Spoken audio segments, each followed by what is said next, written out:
you. I'm glad to be here, and I'm glad to see such a great group of people. I didn't give them all of that information, so I'm going to assume that some people Googled me. That is something I want to recommend, that you never Google yourself. I was looking for something one time. I Googled myself, and oh my goodness. On one hand, I was literally speaking at a Baptist church in South Mississippi about why Christians should be involved in the political process. And the next article was by the LGBT community, and I was evil incarnate. So it was quite a contrast. But anyway, thank you for that introduction, and thank you for having me today. I really appreciate it. I've actually been a member of the Pachyderm Club since I moved to Chattanooga. Some of you have asked, and so let me just tell you, the reason I have not been around for the last year is we almost lost my mom last year, and she has been very ill. She's doing great, but I've been commuting back and forth between here and just outside of Huntsville, Alabama, to help my parents. So hopefully we're going to have a better 2020, and I'll be around more often. So if you think about it, please keep us in your prayers. I thought what I would do today, and as I tell my students, if you want to stop and ask questions, feel free. I'm happy to do that. One of the things I also tell them is the first day, and we're literally just going into our second week of school. And so I tell them up front, I said, look, I'm going to say some things this semester that you disagree with. And that is okay, because we're going to learn to have discussions even when we disagree civilly. And it's something that I think has been lost a great deal in our country today. And I tell them, and I say, when you come up and want to argue with me, and that's great, I'm a lawyer, I like to argue, it's fine, but I am going to ask you not to get emotional, but to back up your arguments. Because in this class, we don't really care what you feel, we care what you think. And we're going to learn to think. And so it's been really interesting to see, hundreds, I have several hundred students every semester start to talk about and have this kind of discourse. It's very interesting. And I want to give you a little hope. Sometimes we see things on TV about the youth of today, and we get discouraged. The students I see in my business classes at UTC, I'm excited about the future, because there are a lot of great kids who've been raised in great homes out there, and quite frankly, when they're exposed to more of the truth in higher education, they really do give me hope for the future, and I want to pass that along to you. But what I thought I would do today is give you my viewpoint of what we really should be doing as a Republican Party as a whole, and then talk about the structure of the party, the Tennessee, what a bona fide Republican is in Tennessee, the elections, the process, and then talk about why elections matter. And then take any kind of questions that you may have. I've been involved in this party for a very long time, pretty much at every level at some point in time, and I'll certainly do what I can to help answer those questions. I think first and foremost, I remember when I became state party chairman, I could ask 10 active Republicans what the Republican Party did, and I would get 20 answers, and a lot of them weren't even accurate. So the first thing I said was, if you don't know where you're going, how do you plan to get there? And so I set out this mission, and this really has become my mission in the political world in general. As I said, I'm really about two things. As that party, we should be doing two things and two things only. And there may be other wonderful opportunities that come along, but if they don't accomplish one of these two things, we're not doing them. The first is promoting conservative values, very simply, because that's what we believe in. Number two is really building an infrastructure where people who share our conservative philosophy of government can get actively involved in the process, effectively involved in the process, and then get involved where either they're running for office or certainly being elected to office. That's what the party itself should be all about. And so that really is my overriding goal, because at the end of the day, I was asked the other day about, why am I really involved? I just want good public policy, very simply. And I believe in servant leadership. And I think sometimes that's lost today on a lot of people. And that's really my goal in being involved. Now, just in terms of the party itself, the Republican Party structure, we have a national GOP. It's made up of basically 3 members from every U.S. state, Washington, D.C., and the territories, Guam, American Samoa, Puerto Rico, the U.S. Virgin Islands.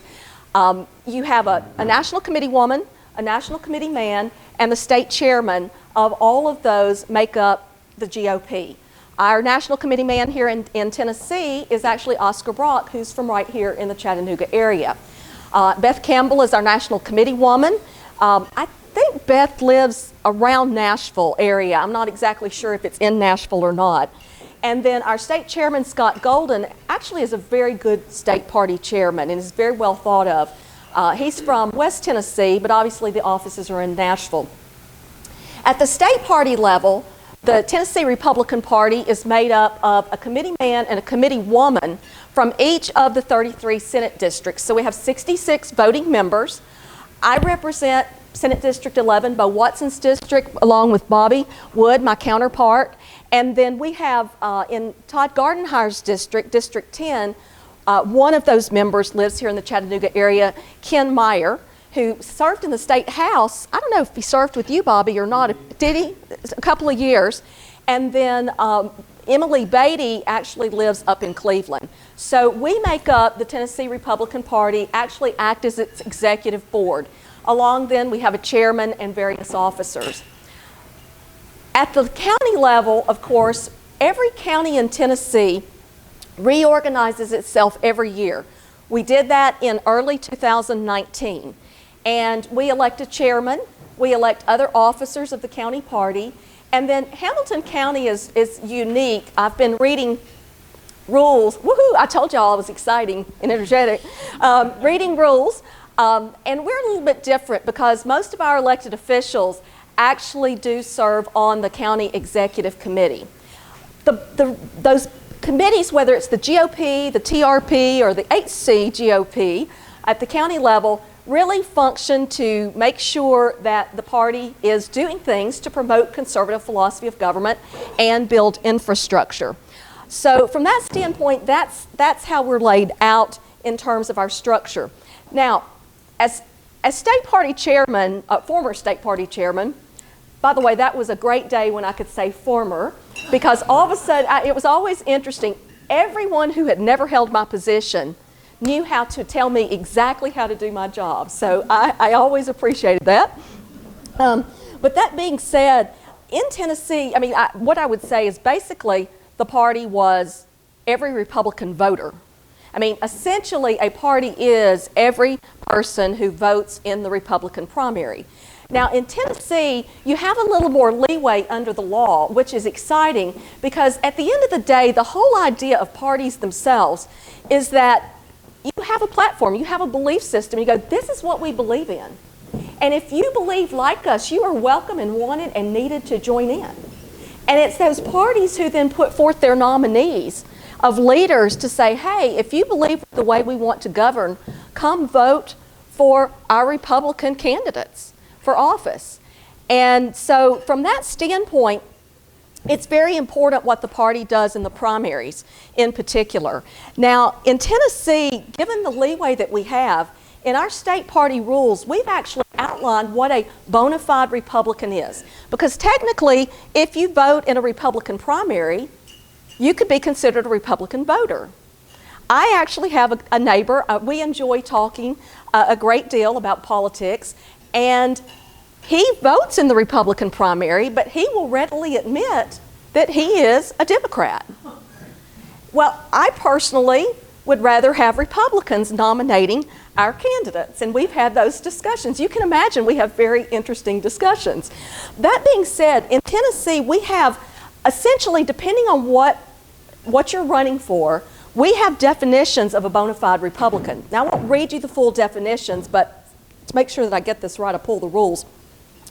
Any candidate for public office or anyone who wants to serve in a non-voting county party leadership position, say a precinct chairman, has to be actively involved in the Republican Party, there's a definition for that, and have voted in at least 3 of the last 4 most recent statewide Republican primary elections. If you want to serve as a county party chairman, you have to be actively involved in the party and have voted in the last 3 statewide Republican primaries in the county of your residence. And then any other county party voting officer has to, again, be actively involved and have voted in the last 3 of 4 statewide Republican primaries. Again, and there are other ways if you're young and you have not had, obviously, opportunity to vote in those because of age, or if you've moved into town, there are other ways by going through the state chairman that you can be recognized. But the reason that's important is it at least gives us a baseline of being able to try to make sure that people who want to run and put their Republican name on the ballot to the public have at least some level of activity within the party. And I think that strengthens the party because there's nothing worse than someone running, whether it's as a Democrat or Republican, and then getting into office and not following the principles that they ran on. That gets very frustrating for people, and I think that's why you see a lot of at least frustration among the general electorate out there with people in Washington, D.C. They say one thing, and sometimes they go and they do not vote according to the reasons they got elected or what they said they believed in at the time. So in general, that is our structure. Now, we're in an election year. Every election year is important, and every election year somebody is going to tell you this is the most important election of our lifetime. The truth is, they all are, especially these presidential elections. I will never fathom some people's logic or lack thereof in what you see in elections, but I recall when Hillary Clinton started running for office for president, I heard people say they were going to vote for her simply because she was a woman. And then they were appalled when I said, well, I would have taken a bullet to the head before I voted for her, and I actually mean that. That being said, it was like, why would you vote for her if she doesn't reflect your values? Well, because we would be making history. You make history every time you vote in an election and elect someone.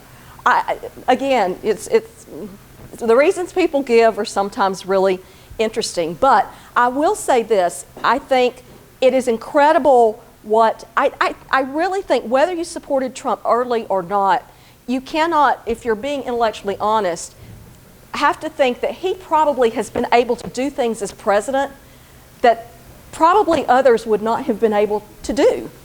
In all reality, given the politics of Washington, D.C. But our economy is amazing. You look at what he's been able to accomplish. And while all of us at times may see or get frustrated or not agree with the way that he's been doing things over here, let's look at what he's accomplished over there. One of the most important things that President Trump has done has been appoint judges to the bench. Do you know? Absolutely. We used to talk about the Ninth Circuit, which is the Ninth Appellate Court system out that covers California, Oregon, and a variety of states in that part of the country. And you never knew what they were going to do. I mean, truly. Their judicial philosophy in general was whatever they felt like. It had nothing to do with precedent and stare decisis and all the doctrines and the rule of law and law that we all know that our country was founded on. For the first time, and I don't know whether, but certainly in my history as an attorney, I've been a practicing attorney for about 31 years now, there is a majority of conservatives on the Ninth Circuit because of President Donald Trump. And that is amazing. He has just blown off the top when it comes to that. We have new Supreme Court judge, and I have to say that I think the next president, given the age and the health of some of our Supreme Court justices, that he will, the next president, he or she, hopefully President Trump, will probably nominate at least 2, if not 3, more Supreme Court justices. Who governs matters. Elections matter. Leadership matters. Everything follows from the top down.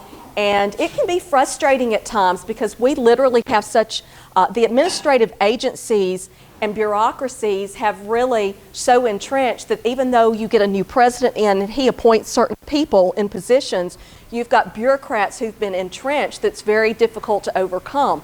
But President Trump has been very active in basically getting rid of a lot of burdensome regulation. I did an ed board meeting with the Chattanooga Times-Press last Thursday, along with some of the folks I'm working with on the Good Government Coalition, and I'll talk about that in a little bit. But in terms of that, we were asked these questions about some policies and what have you. And I said, elected officials really can have a simple test. Every time they go to implement policy, they could ask themselves, does this strengthen families? Does this lower burdensome regulation or taxes on families so they can keep more of what they earn? Is this something government should be doing? If it is, are we doing it efficiently and effectively? And if it's not, why are we doing it?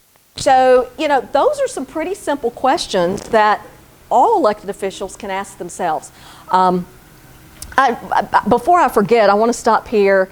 Since Dr. Martin is with us, you're one of my heroes. I'm just going to tell you, I so appreciate what you and Commissioner Boyd and some of the other commissioners did with stopping that $34 million insanity tax increase. So thank you.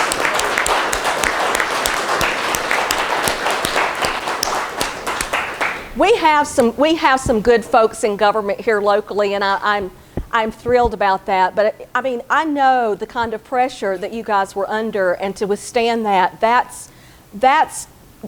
is voting your principles, that's voting your convictions. And I know you are a deep thinker, and you've always done that. And I just want publicly to tell you how much I appreciate that. In terms of elections matter, like I said, for me, ultimately the goal is, do we have good public policy? That being said, there are different groups and they all have roles to play. I think that situation with that tax increase, it's more than just about money, folks. That tax increase covered so many levels, and I think that it has helped make this community, beyond those of us who are always involved or interested in politics, realize what has been going on. Because we have partisan politics in City Hall here, like at no time before, at sort of a hyper level. And it's not been just about, it's really been a leftward lurch of local government. It's been that left-wing progressive movement has moved in and is permeating or trying to permeate our community. If you haven't, it's some interesting reading. Read the Apex report. It was put out and you guys started seeing this a couple of years ago. And it was demanding that we give over to basically this progressive left-wing ideology. And literally the idea was starting to make the schools, rather than delivering education, be a community service delivery system. So that it wasn't about educating our children and teaching them to read and to write and to critically think. But it went far beyond that. It was about no sense of self-responsibility. If you read that report, if a child misbehaves, it's the community's fault, not the child's fault. And instead of disciplining children, we should have trust circles. Now, I'm using language right out of that report.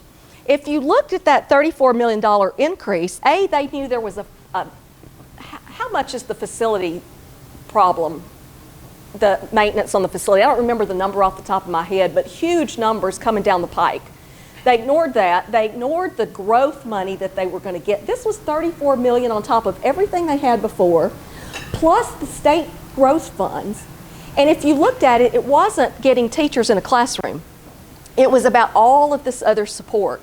So I think, if nothing else, with Unified Ed and that Apex report, putting the left pressure that they did, having our commissioners stand strong was huge. But my understanding is that Unified Ed has been gut punched. There's a lot of the foundation money that was going into that, fueling all that, is being backed out, which is a good thing for our community. But I hope what I've seen is that our community now realizes the quote's been attributed to many people, including Thomas Jefferson. It goes actually far beyond him, which says the price, or something about the price of liberty is eternal vigilance. And someone at the paper asked me, one of the editors asked and said, you know, why is, it had something to do with comparing Republicans and Democrats about, you know, how their involvement went. And I said, look, at the end of the day, Republicans are out raising their families, they're working, they're trying to build in their community. They want to elect officials, and they want those officials to do what they said they were going to do. So they can be about raising their family and educating their children and living out the community. But I think it's a lesson learned, which is no longer is there, if there ever was a time, but certainly not now, you can't just elect people and then not pay attention, not hold them accountable for their actions, and praise them when they do things well. Question them and tell them when they don't do things well. It's really interesting because at the end of the day, they're representing you. And so elections matter. Who leads matters. It's very important. So in that process of looking at what's been going on on the school board, for example, which is now, quite frankly, a very liberal school board, we need to take some of those seats back because, again, due to ignorance, a lot of people have talked about the county commission and how, I hate to repeat the negative, but they blame the county commission for things that really are the school board's fault. It's the school board that proposed that obscene budget. It's the school board that took the extra money that they got and spent it somewhere else besides giving teachers raises, not the county commission. So we need to make sure that we're educated, that we're vigilant, that you know, we know what's going on. And so one of the things that I've been involved in is we have basically called ourselves the Good Government Coalition, but it is a coalition of whether it's the Republican Party or whether it's the Tea Party or whether it's a variety of nonprofit foundations coming together and all doing what we do, sharing information to make sure that the citizens in Hamilton County are not only educated but know what's going on. And so if you haven't already, you know, Google Good Government Coalition. I think it's www.ggc.org.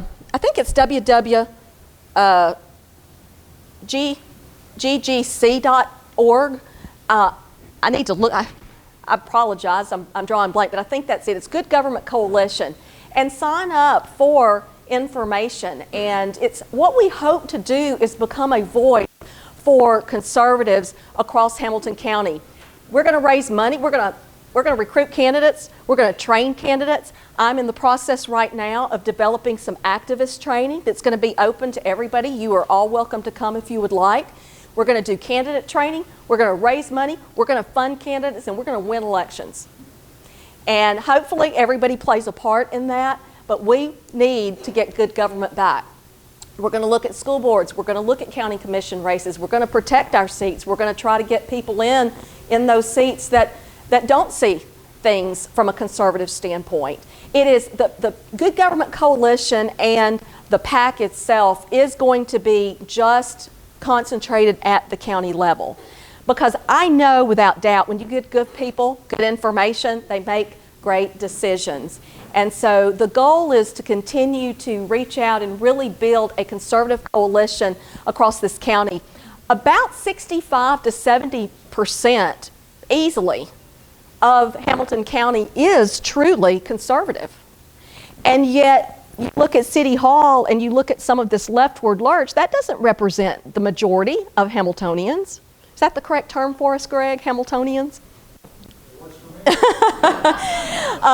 So we know that we know what our views are, but we need to make sure that we're actively involved so that we in fact do keep those principles forward and moving our government forward from that standpoint. Let me check my time. I know that we have a hard deadline here. Let me just ask at this point, do any of you have any questions about anything I will try to answer, or we can have a conversation? Yeah. This is how I explain to people out of town. Chattanooga city limits is blue. Everything when you cross that city limit sign starts turning red. Am I about right there? Actually, I haven't looked at the demographics, but in general, that is right, and that is true about communities all over this country. You tend to have concentrations in urban areas tend to be more blue, and then in the outer rings of the suburbs, you tend to be more red. It's interesting that that is not always true, or there are pockets of things, but generally it is. I will say one other interesting thing about Hamilton County is that if you look at the presidential outcome from the last election, Hamilton County was about, Donald Trump was about 10 points lower in Hamilton County than he was anywhere else in the state. And I find that problematic. It's very interesting because we're seated. You look at Georgia's a battleground state. North Carolina is a battleground state. If we make sure our house is in order here, then we have the ability to reach out and actually make impact and work and volunteer in North Georgia and in eastern North Carolina in a way to make sure that even if they're battleground states, they still go red. But we need to make sure our house is in order first. Did you want to comment on that? I wanted to say the website that you were referencing is thegoodgov.com. Oh, thank you very much, thegoodgov.com. And I would say to my friend Carnell, Hickson is in the city, but we're very much alone. Or Ollie. We won 1973, we'll never forget that. Yeah, hopefully, I started to say, hopefully we will be able to elect a mayor who is not the poster boy for the Democrat Party. Yes, sir. On the comments you just said about Hamilton County being problematic, I believe a big part of that is there's people that are so conservative that Donald Trump is not somebody they would support. Yeah, I started to say, I remember being on a radio show some years ago, and someone called in and said, you know, how can I support, and this is going back years, so I don't remember who the candidate was, but how do I support someone when I don't like my choices? And it's like, look, you don't always get perfect choices. There really aren't usually perfect choices. So what you have to do is look and basically say, of the choices that I have, which person that gets into this office will most likely basically put into place public policy that most agrees with my philosophy. I am very conservative, and I make no apologies for that. I mean, Ted Cruz was not only a friend of mine, or is a friend of mine, but he was actually my attorney in a case that went to the U.S. Supreme Court on redistricting some years ago, and it was fascinating. He really is brilliant. So it took me some time, you know, when he did not win the nomination, to get over myself, you know, and then move on down the road. And that's what people need to do, because ultimately you've got really two choices, because it is either going to be a Democrat or Republican that wins the election. Make no mistake about it. Third parties play a role, but these days they really play a role in acting as a warning to the other two major parties. And so when you look at that, even regardless of what you think as an individual, looking back now, I don't think there's a conservative out there that can make a valid argument for not re-electing Donald Trump. And I say that because you look at the policies. He has been so supportive of everything that conservatives believe in actually putting public policy into place. So I hope that a lot of those concerns we won't face again in 2020.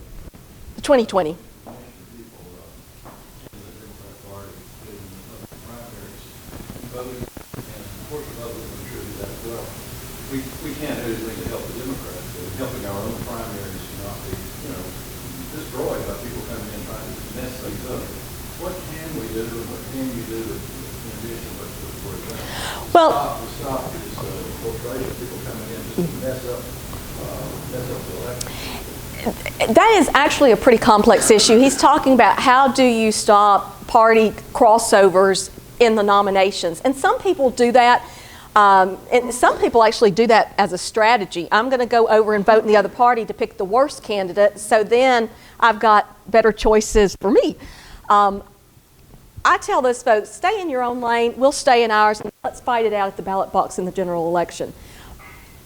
At the state party, we actually did pass, I think it was last year, wasn't it, Bobby? We passed a rule change that, or we passed a resolution, I'm sorry, not a rule change, a resolution that said we supported closed primaries, meaning if you're going to vote in a Republican primary, you need to be a Republican, need to register as a Republican. You're welcome to vote for our candidates in the general election, but we want to choose our own nominees. We passed that resolution, but to actually implement that, it would have to be a legislative matter. There are arguments on both sides. I'm of the mindset, again, this is our party, these are the candidates that we put out and say, these people believe like we do. We ought to be the ones that choose that as Republicans. The other argument tends to be we don't want to keep people who are not historically Republican, who are coming around, or whose families have been Democrats for years and years and years, somehow in their mind making that change from, okay, voting in a Republican primary is a big step, registering as a Republican, they may not be ready for yet. And there are valid arguments for that process, but we passed the resolution. At this point, it would be up to the legislature. Every state has, the GOP sets certain rules, and then they allow the state parties to do other than what happens at the national level to choose. I actually tried to do a quick study of all the states to see where they were in the primary process. There is no such thing as a quick study on that because every single state is very different, and so you have some completely open primaries, you have some completely closed primaries, and I promise you there is everything in between. So it's a work in progress. Yeah.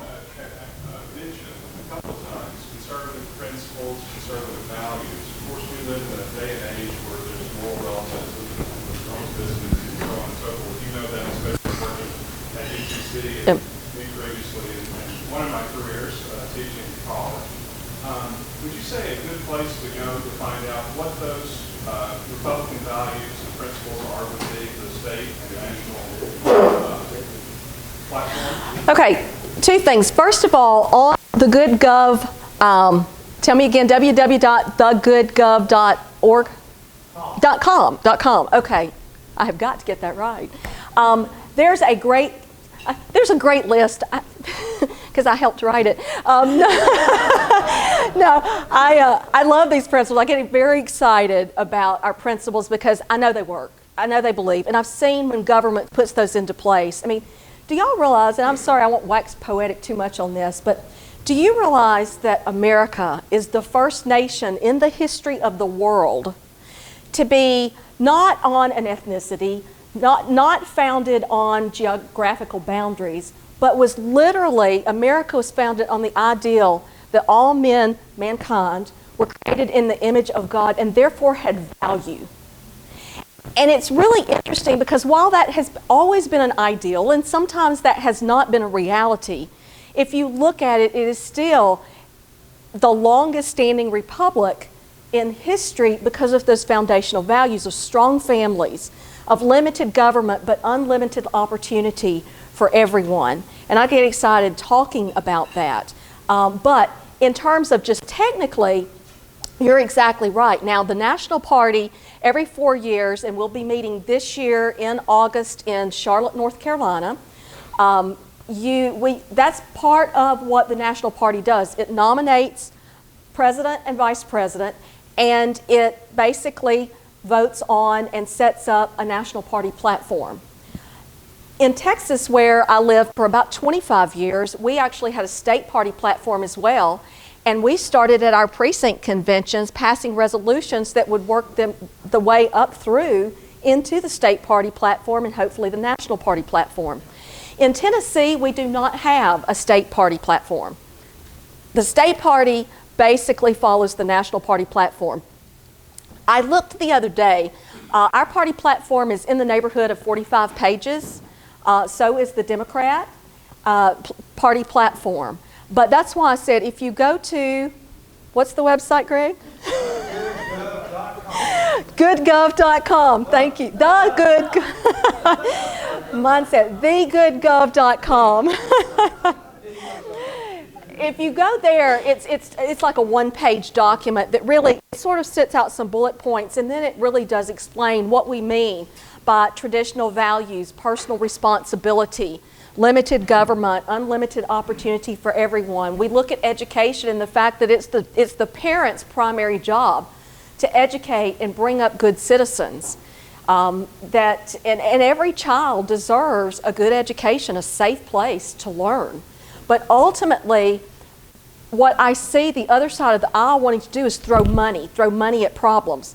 That never has solved a problem in education in this country. Study after study shows that the most important thing in making sure a child gets a good education is parental involvement. And that doesn't surprise any of y'all. So, we've got to be there, and we've got to have public officials who are hiring our superintendent, i.e. we need a school board in Hamilton County that actually understands that and supports those families, not tries to take the place of it. A friend of mine once explained, it was sort of an epiphany for me, but he said, if you look at the primary institutions that were created by God, you have the family, you have the government or the state, and you have the church. And if you look throughout history, the problem becomes when one tries to do the job of the other. When they're all working in tandem, you produce a great educated citizenry, which is absolutely necessary for freedom. And at the end of the day, I think freedom is what really Republicans prize. Those principles, and sorry, I keep going into teaching mode. I'm actually teaching business in the Constitution from 2 to 8 o'clock tonight. But in looking at the Constitution, if you, and I believe in natural law, I believe that there are some rights that God gave us because of who we are as humanity, and that through human reasoning, we have the ability to discover what those are. And here's the difference. If God gives you those rights, man cannot take them away. If government or man give you rights, that same government can take those away. And that understanding is huge in terms of the impact it can make in those who are in public policy. Just have about a minute left, I'm told. Is there burning questions? Oh, lots of burning questions. Okay, I'll try question and then question, and I'll try to answer fast. I just have a comment. Okay. It's going to be one ray of sunlight that we've got in this upcoming election, and is that Trump has laid a good foundation for us. He won Yes. before on promises made. He'll win this time on promises kept. Very well said. Absolutely. Yes, sir. Dean, did you have a question? Yeah, just basically a comment to your point. From a party's perspective, I think everybody's we are switching over to an Asian Builders platform. Chris Matthews, to be applauded for that. We are now reaching not just a few hundred people by email, but we are waiting to do Twitter, Instagram, LinkedIn, Facebook, YouTube. So just in 3 weeks, we have gone from 800 contacts to near 5,000. And that's in 3 weeks. We've had all kinds of obstacles to overcome. But we are making progress. We've still got a few bugs in the system. I know last night, if you went to RSVP, you RSVP to 6 o'clock tonight. We'll be here. Please be patient with us. We are making progress, and we are trying to work those bugs out. The goal this year will be for all of us to reach. Look, at the end of the day, elections are won. You have to have a solid foundation. You have to have a good campaign. But they're won person to person. People trust people they know. You have more influence than you ever believe because you're involved. And so your friends who are not involved know your interest, and they'll come and they'll ask you, what do you think about this one? What do you think about that one? It's that person-to-person relationship that's going to make the difference. Thank you guys for having me. I appreciate it. Thank you.